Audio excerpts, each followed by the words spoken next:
இன்றே டவுன்லோட் செய்து உங்கள் ஃபேவரட் ஷோக்களை என்ஜாய் பண்ணுங்க. ராமச்சந்திரா வா, வந்து இப்படி உட்காரு வா. இருக்கட்டும் மாமா, இன்னைக்கு என் மேலதானே பிராது கொடுத்துருக்காங்க. நான் இங்க நிக்கிறது தான் சரி. சரிப்பா, இப்ப என்ன பண்ணலாம்? தாத்தா, என்ன பண்ணலான்னா, பெரிய மனுஷங்க கூப்பிட்டுருக்கீங்க, அந்த மரியாதைக்கு நாங்களும் வந்திருக்கோம். மற்றபடி எங்க முடிவில் எந்த மாற்றமும் கிடையாது. அந்த பொண்ணுக்கும் எங்க அண்ணனுக்கும் எந்த விதமான சம்பந்தமும் கிடையாது. நியாயமா நாங்க தான் போலீஸ்ல கம்ப்ளைண்ட் கொடுத்து இவ்வளவு உள்ள தள்ளி இருக்கணும். வெட்டது தப்பா போச்சு. என்னப்பா ராமச்சந்திரா, எல்லா விஷயத்தையும் உன் சின்ன மகனை கேட்டுதான் தெரிஞ்சுக்கணுமா? நீ எதுவும் பேசுற மாதிரி இல்லையா? வள்ளி, அவனை கொஞ்சம் அமைதியா இருக்க சொல்லு. நான் அமைதியா இருக்கேன், ஆனா என்ன பேச வைக்கிற மாதிரி பஞ்சாயத்து நடக்கூடாது சொல்லிட்டேன். ஏம்மா, நீ என்னம்மா சொல்ற?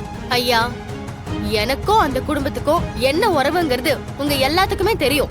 நான் பாட்டுக்கு செவனேன்னு எங்க கிராமத்துல என் பொழப்ப பாத்துக்கிட்டு இருந்தேன். ஏதோ அவகதான் எனக்கு நல்ல வாழ்க்கை அமைச்சு தரேன்னு எனக்கு கூட்டிட்டு போனாங்க.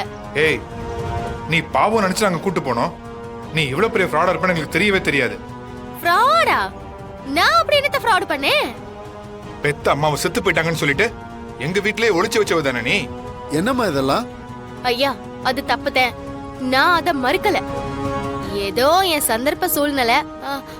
அதுக்காக கார்த்தி மச்சானுக்கும் எனக்கும் நடந்ததெல்லாம் இல்லன்னு ஆயிருமா? ஏய், என்னடி நடந்துச்சு? என்ன நடந்துச்சு? நீங்க மண்டபத்துல போதையில என்கிட்ட தப்பு பண்ணல? இல்ல இல்ல, ஏய் இல்லடி. அது என் குடும்பத்தை ஏமாத்த நீ போட்ட திட்டம்.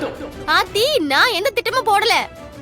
நீங்க தான் போதையில செய்யக்கூடாததெல்லாம் செஞ்சீங்க. நான் எங்கேயோ போய் யாரையோ கல்யாணம் பண்ணிக்கிட்டு நிம்மதியா வாழ்ந்திருப்பேன்.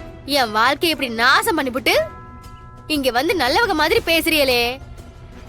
அப்ப நீ கர்ப்பமா இருக்கேன்னு சொன்னல, அது உண்மையா? அது பொய்த.